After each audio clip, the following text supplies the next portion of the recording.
Welcome to Think Tech on OC16, Hawaii's weekly newscast on things that matter to tech and to Hawaii. I'm Duke Oishi. And I'm Lori Wingard.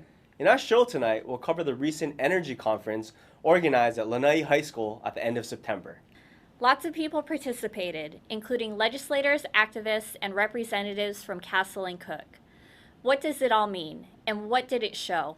Alberta DeJetley, farmer, newspaper publisher of the Lanai Today Monthly, and entrepreneur, picked us up and showed us around.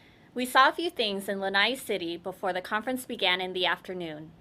You know, with the $1 million homes, the Manele and all this, condos or luxury homes going up, somehow you needed to balance things, right? You need to balance. So Hawaiian homes, 50 acres of it, what I heard is like a balance thing, It's not only for the rich and famous, it's for, we was the only island, I believe, didn't have Hawaiian homes. Till Mr. Murdoch opened the door and we were blessed. He gave the land. Yeah, he gave the land. He granted the land. So we have the no windmills on Lanai sign, and then the wind power for Lanai signs. Oh, here's the wind power. The wind power signs are coming up. This is Keep Lanai Green. Wind power to keep Lanai green. Mm-hmm.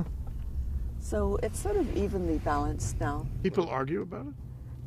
We used to. We've all agreed now to respect each other's differences. But you can see there are still a lot of vacant lots in the Hawaiian homes. I'd like to think that they want to come to Lanai, but there are no job opportunities for them. We have 2,000 people. Some say 2,000, some say 3,000. We know our school's population is declining, so we have less than 550 students. People have told me that they think maybe between 300 and 400 people have moved within the last 2 years. The job market has been very, very bad on Lanai, and even people who are working are not working 40-hour weeks. Their time has been cut. This is Dole Park, so I think the thing that makes our community so special in Hawaii is our town square. We're the only community with a real center that's a park, so all of our community festivals take place in this park. The kids come and they do their football and they do their baseball, and there's the Saturday market is here, so it really is the heart of our town. Yeah, So you have any specific feelings about the wind farms? I don't like it. Ah, okay. It's scary, but at the same time, that's work too. It's kind of, it's mixed feelings, One, we need work. One, we need renewable energy, but at the same time, the beauty of the land, so it's so much to weigh down. Yeah. How's the job market on Lanai now?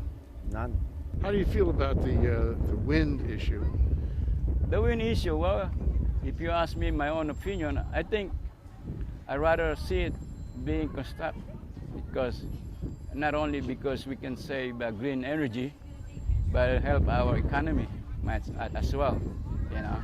Put people back to work, and maybe I can get me a job there too. We're with Hawaii Energy. I'm Dave Middlestadt. This is Helen Y. and Helen Ohashi. Okay. We're all here, ratepayer-funded organization providing energy efficiency options, rebates, and other things to the state. Okay, are you participating in the program, or are you just going to observe it? We are participating.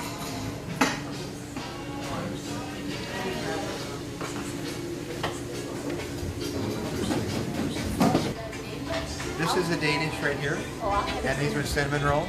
Do you want them as is, or do you want me to heat that up for you? Smell. It's on sale today for $4.95. I'll take it. This is Lanai High and Elementary School. Okay. 1938 it opened. Oh, this is our new Lanai High and Elementary School project. It's a state project, and it's going to give us a new classroom buildings for our school. The first new project on this school's campus for more than 25 or 30 years. We met with some of the people who attended the event to get their views of the situation on Lanai. We've been here forever, but he's a Maui boy. I came as a pine picker back in 1955. Because Murdoch decided to put up 2 resorts, we were fortunate enough to have jobs for our plantation people. And it has been a great thing for us. We love working, like I said, at the hotel. Well, right now, we're happy that we still have our jobs, and there is talk about our savior, Mr. Murdoch, leaving us. But I can see that he loves the island, and he has done so much for us. Now, if the resort were to shut down and that operation terminate, there's nothing that we can look at for the future. There is a benefit package that has been presented both by Castle and Cook and Hawaiian Electric. One of the biggest benefits, I think, is that the employment level would be kept at the existing level. In other words, if the windmill project goes through, they're going to keep the resorts open. I moved here in the early 70s, right after graduation from Kahuku High on the island of Oahu. We want to keep jobs here because of the one employer entity and make sure it maintains the current employment status. And that is a greater concern for all us working people. Because a lot of us own homes. And we're not too sure for one employer island, there's no other investment coming in where if something do fall or the hotels get sold and go on a different ownership, how many of us can be retained at that level of employment? I'm for the windmill, basically to sustain the current employment we have. If we can't pay our mortgage because there's no employment, we got to relocate. We get the windmill. We need to see what the benefits package spells out, which they haven't announced yet. And my major concern, if they don't do the environmental impact statement, we don't need another super fair, and then there goes the windmill out the door. We stopped in to hear Representative Denny Kaufman in his remarks to a class of kids. You may have heard this term already, but it's the 80-20 rule. You need to be careful in life because if you spend 80% of your energy on 20% of your results, you can be focused on the wrong thing. And I view right now intermittent power, the circuits can only take 20%. We need to produce all of our renewable energy off of that 80%. So we need to switch our focus from intermittent power to the firm power. And that is geothermal. And I know there are geothermal resources on the Big Island. There are geothermal resources available on Maui. There could maybe possibly be some here.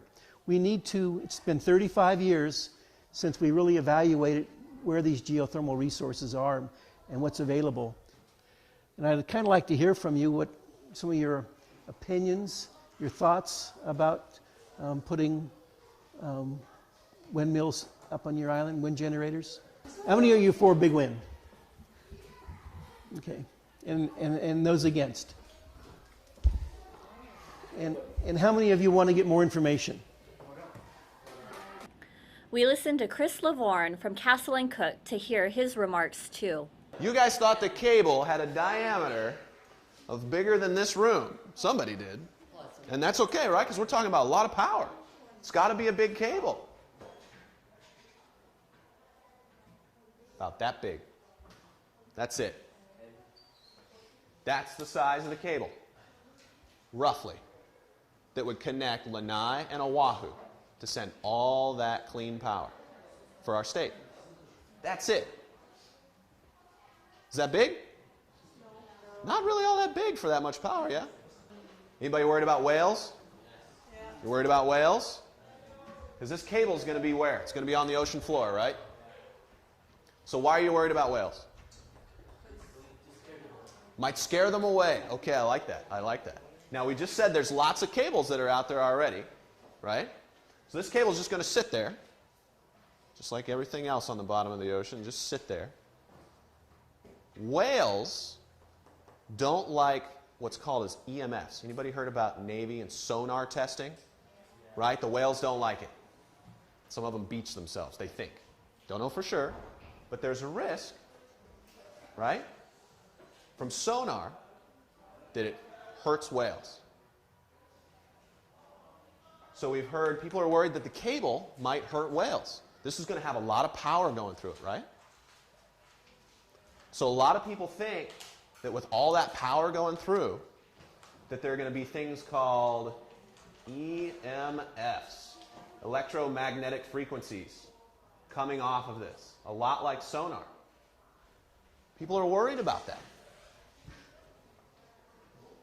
There are cables that emit EMS. We're going to do some electricity.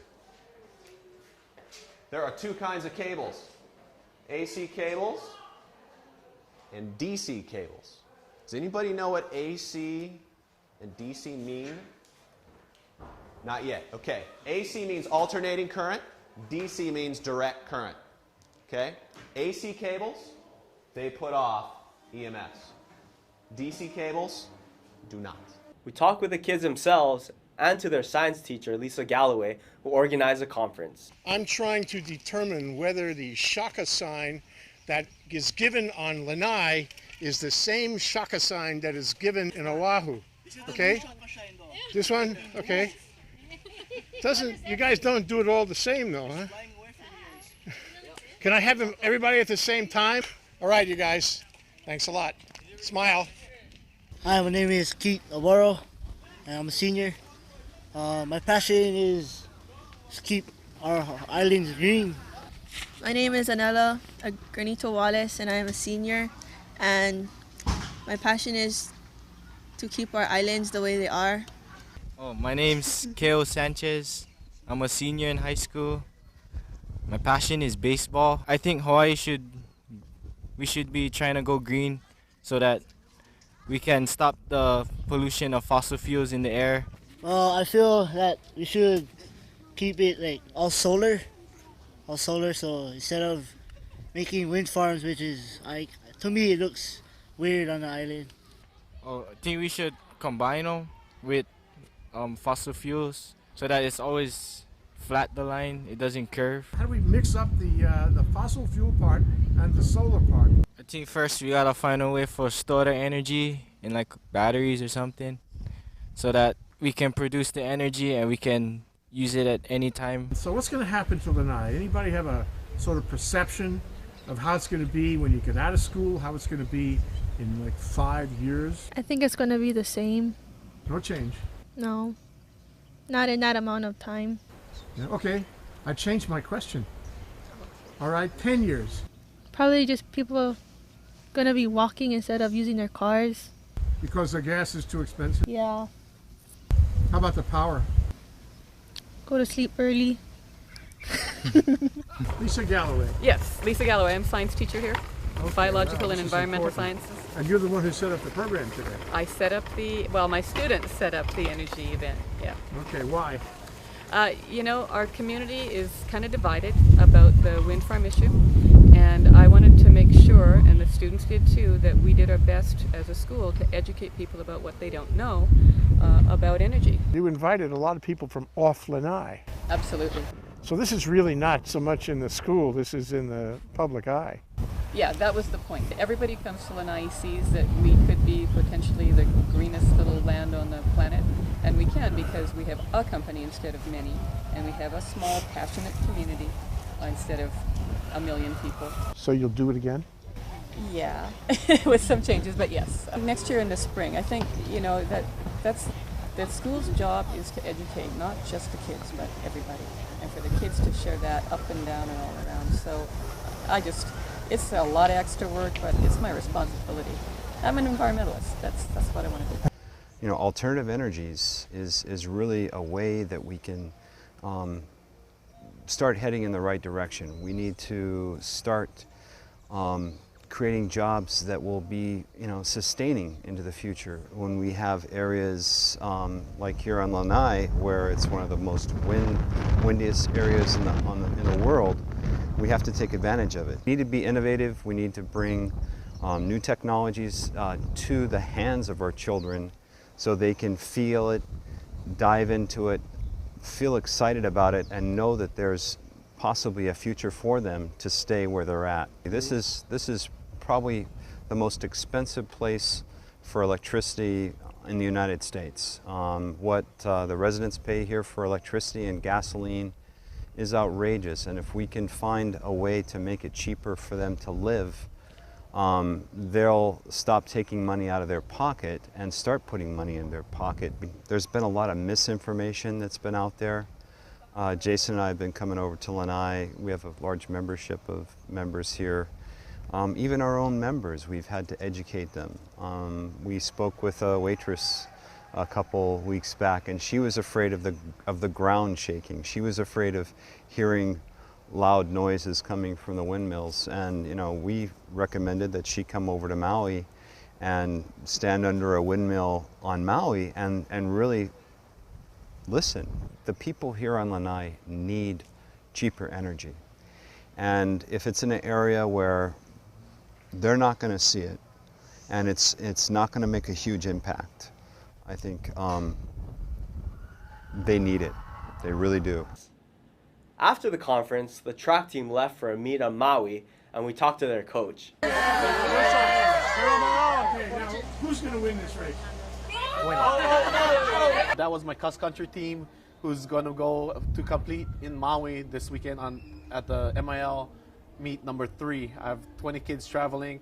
What they do is they leave the school at 1 o'clock, catch a 2 o'clock ferry, go to Maui, a 45 minutes ride on the boat ferry, pick up rent-a-cars, and then drive over to Kaului, sleep in a gym, and then their meet is not until tomorrow morning. So it's really a true road trip for our students here at Lanai High Elementary School. It's just a meet right now, and hopefully some qualify for the state championships, which will be ML championships will be at the end of the month, and the state championships will be on Maui. Athletics is a given for our kids to have opportunities to leave this island at some point. This is their 3rd road trip this month, and for cross country, they have 5 road trips. After a while, it takes a toll on our community and on their parents. Think about it, 5 road trips, overnight stays, and the school takes care of the transportation and so forth, but parents still have to come up with the money to feed the kids. We had a few minutes with Alberta DeJetley to learn what motivates her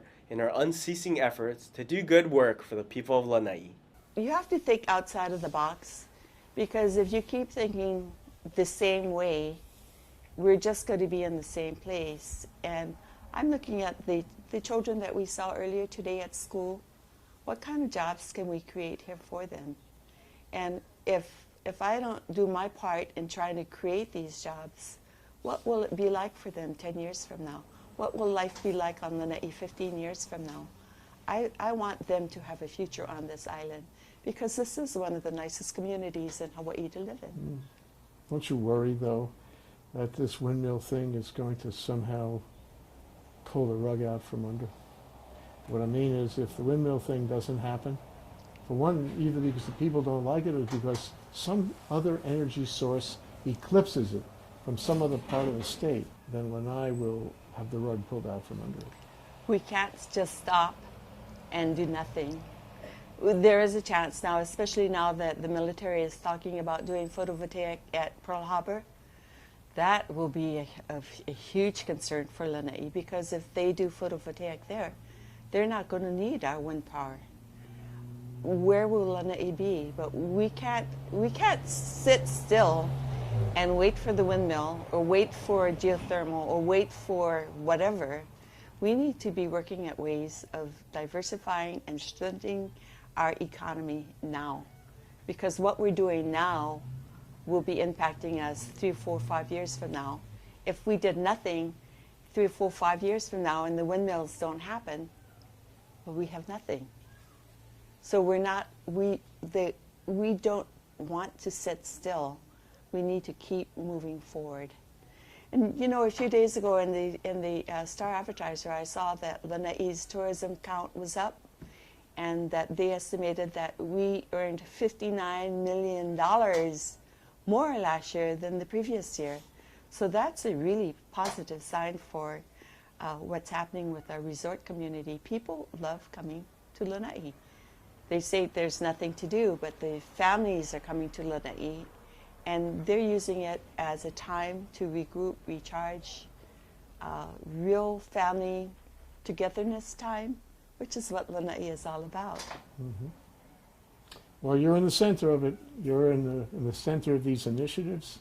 And I just know that after you finish your commercial kitchen, you'll be on with something else. And as much as anyone in all of Lanai or the whole state, you'll be here to save the place.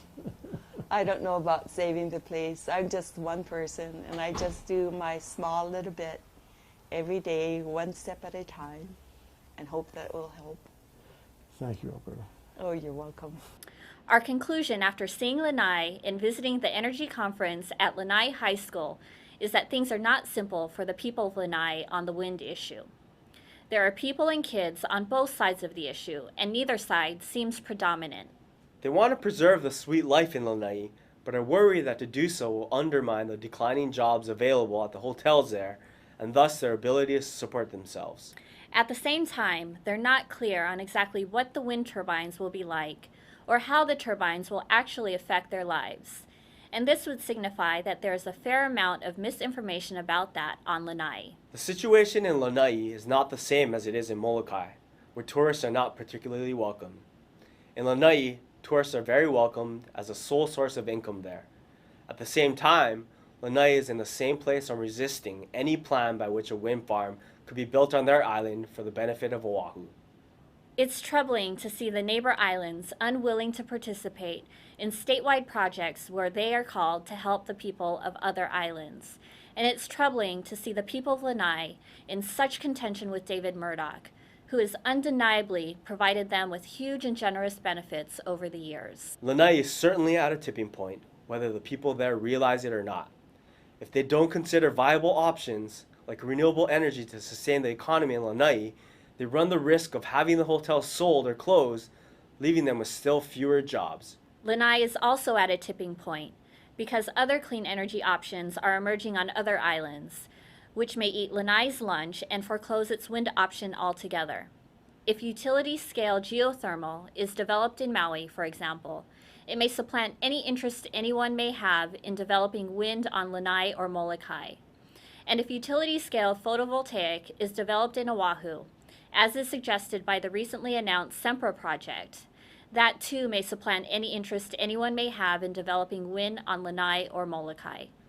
These are not the indicia of a proud and productive state, but rather a state that would prefer to have only one of its islands develop as an urban economy and pay the bills, and have the rest of its island move into an economic backwater. In the 21st century, this is hardly tenable and clearly unsustainable. We are in a moment of history where Hawaii's islands must come together or lose the strength they once had by being together. It is regrettable that our islands seem to be shoving off from each other, divided by issues like super ferry and wind. Smitten by self-interest, they don't care about their brethren and just want to be left alone. If the people of Lanai want to isolate themselves the way that Molokai has, that option is certainly available to them. If the people of Lanai want to oppose and delay the construction of scalable renewables there in the same way that Molokai is doing, that option is also available to them. But in the end, whether the people of Lanai know it or not, they're playing with fire. If wind doesn't happen on Lanai for whatever reason, life there will change, and that change will not be for the better. We hope the people of both Lanai and Molokai consider their options carefully, that they educate themselves about these issues, and find a way to preserve what they like about their neighbor island life. Likewise, we hope the people in all the islands take a page out of this story and realize that we're an island state rather than a state of islands, and that one neighbor island, or even two, should not be in a position, or think that they are in a position, to oppose a proper implementation of settled state policy. If we don't work together, we'll all suffer on every island.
Now, here's our Think Tech calendar of events going forward. The first thing is Think Tech's weekday drive time radio series on KGU 760 AM, started this month, covering business, Asia, tech, energy, the arts, and government. Tune in and stay tuned to 760 AM every afternoon at 4 p.m. and raise your awareness on Think Tech Radio. This Thursday, October 20th, Think Tech will celebrate its annual Guest and Speaker Reunion, calling all of its video and radio guests and speakers together in a rendezvous with all of our thinkers and friends. We are so looking forward. Please join us at the Plaza Club on October 20th. On Thursday, October 27th, we'll present a two-panel luncheon program entitled Hawaii Update on Agriculture, featuring Russell Kokubun, State Director of Agriculture, and other panelists, examining whether and to what extent agriculture is working in Hawaii and how we can get it to critical mass. We'll be right back to wrap up this week's edition of Think Tech, but first we want to thank our underwriters. Thanks to the Schuyler Family Foundation, which supports a number of educational, cultural, and charitable organizations, including Think Tech. Hawaiian Electric Company and its affiliates Miko on Maui and Helco on the Big Island are deeply committed to the communities they serve. Galen Ho is a senior executive of BAE Systems, a global defense, security, and aerospace company, and CEO of CBI Polymers, a tech company in Hawaii. Oceanet, another local tech company, is one of Hawaii's largest and most diversified science and engineering companies. Okay, Laurie, that wraps up this week's edition of Think Tech. Remember, you can watch Think Tech on OC16 several times every week. Can't get enough of it, just like Laurie does. For additional times, check out OC16.tv. You bet, Duke. For lots more Think Tech videos and for underwriting and sponsorship opportunities on Think Tech on OC16, visit thinktechhawaii.com. Be a sponsor. Help us reach Hawaii. I'm Duke Oishi. Thanks for joining us on Think Tech. I'm Lori Wingard. Aloha, everyone.